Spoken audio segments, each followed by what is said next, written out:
वर्गात असतानाही सगळेजण म्हणायचे की तू कुठल्या फील्डला गेलीस, आर्ट्स फील्डला. अरे का, तू सायन्सला जा, तू इकॉनॉमिक्स घे, बँकिंग क्षेत्रात जा किंवा इंजिनियर हो किंवा डॉक्टर हो. सगळ्यांनी मला वेड्यात काढलं की हे काय फील्ड होऊ शकतं का, तू कविता करून काय मिळवणार आहेस. आजकाल दुनिया ही पैशावर चालते, पैसा बहुत बडी चीज होती है. मी म्हटलं नाही, पैसा हीच फक्त महत्त्वाची गोष्ट नाही आहे, तर त्याच्या पाठीमागे भावना, माणुसकी ही सगळ्यात महाग गोष्ट आहे. तुम्ही कुठला तरी जॉब करताय, त्याच्यातच तुम्हाला खूप पैसा मिळतोय आणि आनंद मिळतोय असं काही नसतं. तुमची एक कविता झाली ना, एक कविता झाली की मला लाख रुपयाचा पगार मिळाला असं वाटतं.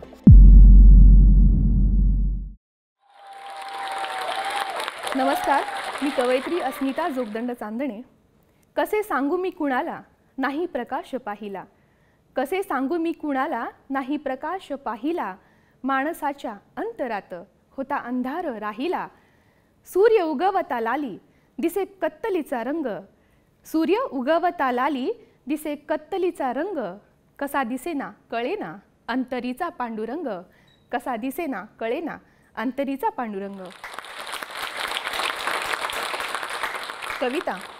कविता ही भावनेशी जोडलेली असते आणि मला असं वाटतं की जो भावनिक असतो तोच कवी होऊ शकतो. ज्याला दुसऱ्याचं दुःख समजतं तो कवी होऊ शकतो.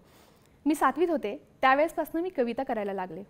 म्हणजे त्यावेळेस मला माहिती नव्हतं की फमू शिंदेंसारखे, नारायण सुर्वेंसारखे कोणी कवी, दिग्गज कवी, सुरेश भटांसारखे गझलकार ही असतात महाराष्ट्रामध्ये. पण मला माहिती आहे की यमक साधून जोडणारे कवीसुद्धा असतात. आणि मग लहानपणापासून आम्ही सुट्टीमध्ये काय करायचं तर आत्ताची मुलं मोबाईल बघतात किंवा गेम झोन्स भरपूर त्यांना अवेलेबल आहे. पण त्या काळामध्ये जेव्हा आम्ही लहान होतो त्यावेळेस आम्ही निसर्गाच्या सानिध्यामध्ये जितकं जाता येईल तितकं जायचो. आणि माझी मैत्रीण होती एक छोटीशी, तर आम्ही दोघीजणी खूप गप्पा मारायचो आणि त्याच्यातूनच आम्ही कविता करायला शिकलो. दोघींनाही हौस होती कविता करायची. मग मी माझ्या काही छोट्या चारोळ्या करायचे, तिला दाखवायचे, ती काही कविता करायची आणि मला दाखवायची. याच्यातून माझी आवड निर्माण होत गेली आणि गरिबांचं दुःख हे पहिल्यापासूनच मला टच होत गेलं. म्हणजे मला जे असं वाटायचं की सर्वांनी सुखी राहावं, सर्वांना सगळं मिळावं, सगळ्यांच्या सगळ्या इच्छा पूर्ण व्हाव्यात असं मला पहिल्यापासून वाटायचं. तर माझी छोटीशी जी मैत्रीण होती, आम्ही दोघीजणी चारोळ्या करायचो आणि एकमेकींच्या चारोळ्या एकमेकींना दाखवायचो. तर हा एक उपक्रम किती छान होता असं मला वाटतंय की आत्ताही सगळ्या मुलांनी असं करायला हवं. आणि मी 7वीत कविता करायची आणि मुख्य म्हणजे मला सगळ्यांनी प्रेरणा दिली. माझ्या आईनी मला सांगितलं की तू कविता कर, ही चांगली गोष्ट आहे. माझ्या वडिलांनी मला प्रोत्साहन दिलं आणि मुख्य म्हणजे माझ्या शिक्षकांनी सुद्धा माझी कविता 7वीच्या वर्गात वाचून दाखवली. आणि मला सांगायला आनंद होतो की आत्ता माझी कविता 7वीला अभ्यासक्रमात आली आहे. लिहित गेले वहीची मागची पानं भरत गेले. सगळ्यांना वाटायचं की पुढनं काय लिहिलंय ते बघावं. पुढनं काही जास्त नसायचं, पाठीमागून एक एक कविता लिहिलेल्या असायच्या. तर वडीलही म्हणायचे अगं हे काय बॅक पेजला तुम्ही काय लिहिताय असं. तर मग त्यांना त्यावेळेस समजायचं नाही. परंतु मला महाराष्ट्रात माझी कविता सर्वात पहिल्या क्रमांकाने जेव्हा पास झाली आणि माझं नाव पेपरमध्ये आलं त्यावेळेस माझ्या वडिलांनी पेढे वाटले होते. म्हणजे त्यांना असं वाटलं की आपल्या मुलीने काहीतरी कमवलं आणि जीवनात पहिल्यांदा पहिली ट्रॉफी मला कवितेने मिळवून दिली. नंतर असं कॉलेजला गेल्यानंतर वर्गात असतानाही सगळेजण म्हणायचे की तू कुठल्या फील्डला गेलीस, आर्ट्स फील्डला. अरे का, तू सायन्सला जा, तू इकॉनॉमिक्स घे, बँकिंग क्षेत्रात जा किंवा इंजिनियर हो किंवा डॉक्टर हो. परंतु मी म्हटलं नाही, मला कविता करायच्यात आणि मला कवयित्री व्हायचं आहे. सगळ्यांनी मला वेड्यात काढलं की हे काय फील्ड होऊ शकतं का, तू कविता करून काय मिळवणार आहेस. आजकाल दुनिया ही पैशावर चालते, पैसा बहुत बडी चीज होती है.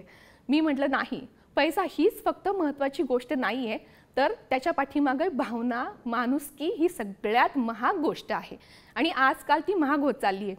माणुसकी ही मिळायलाच हवी, बघायलाच हवी. गरिबांचं दुःख, शोषण हे कसं होतंय, काय होतंय हे सगळ्यांना समजायला हवं आणि आपण त्याच्या जवळ जायला हवं. कितीही वेळ असली, किती काय असलं तर पैशांनी नाही तर माणुसकीचा हात हा महत्त्वाचा आहे. असं म्हणतात ना की डॉक्टर अभी से दवा की नहीं दुआ की जरूरत है. मग ते करता करता माझी कविता ही वाढत गेली, मोठी होत गेली. मला अनेक कवी, लेखक समजत गेले. लिखाणातल्या चढाओढी कळत गेल्या, कवितेचे प्रकार कळत गेले, लेखनाचे प्रकार कळत गेले.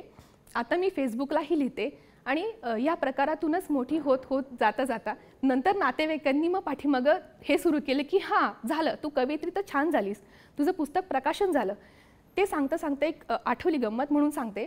मला वाटायचं की मी लिहितेय, छान आहे, हे सगळं सुंदर चाललेलं आहे, पण नक्की हे कुठे जाऊन थांबणार आहे, याचा एंड काय होणार आहे, किंवा आपल्या याच्यामध्ये नक्की काय मिळणार आहे.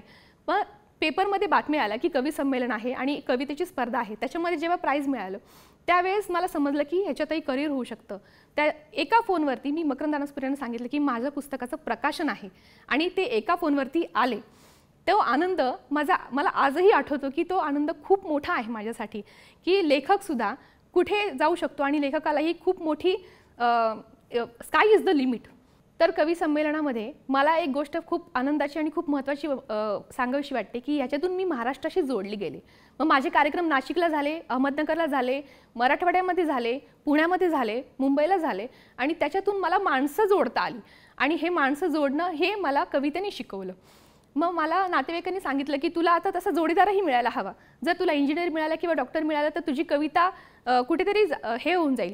पण मला जोडीदारही असा छान मिळाला की त्यांनी मला कविता लिहायला प्रोत्साहन दिलं आणि मी माझ्या प्रकाशन फील्डमध्ये सुद्धा माझं करिअर करू शकले.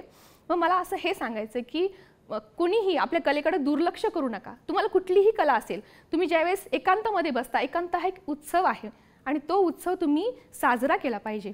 तुम्ही ज्यावेळेस एकत्र फ्रस्ट्रेशनमध्ये येता किंवा कुठलंही तुम्हाला दुःख असेल, तुम्ही स्वतःशी बोला, स्वतःला सांगा की आपल्याला काय हवं आहे, आपल्याला काय ऐकायचं, आपल्याला काय पाहिजे. त्यावेळेस तुम्हाला समजेल की आपल्याला कुठली कला आपल्या आतमध्ये दडलेली आहे आणि तुम्ही त्यालाच प्रोफेशन करू शकता.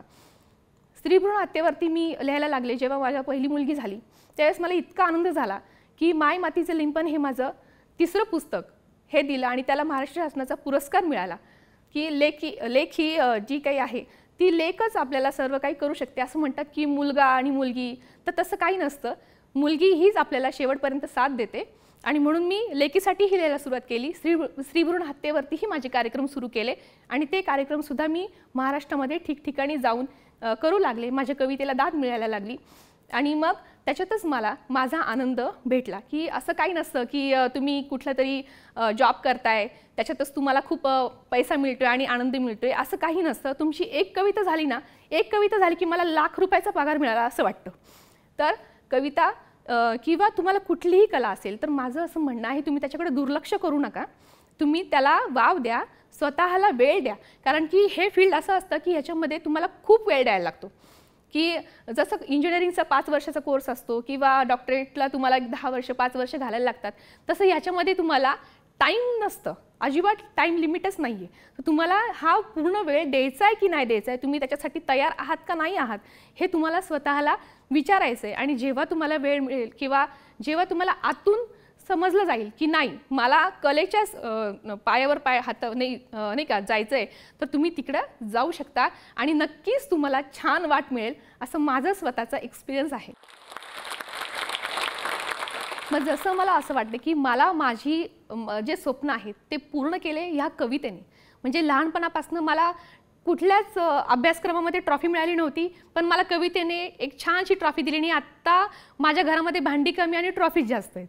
की जसं मला कवितेने हात धरून इथपर्यंत आणलं, तसं मला असं वाटते तुमचं जे क्षेत्र असेल, तुम्हाला ज्याच्यात आवड असेल, तुम्ही त्याचा हात धरून त्याच्या पाठीमागे डोळे बंद करून जा, तुम्हाला तुमची वाट निश्चित मिळेल. All the best. धन्यवाद. हा व्हिडिओ आपल्याला कसा वाटला हे आम्हाला कमेंट सेक्शनमध्ये कळवा आणि आपल्या मित्रांसोबत शेअर करायला विसरू नका.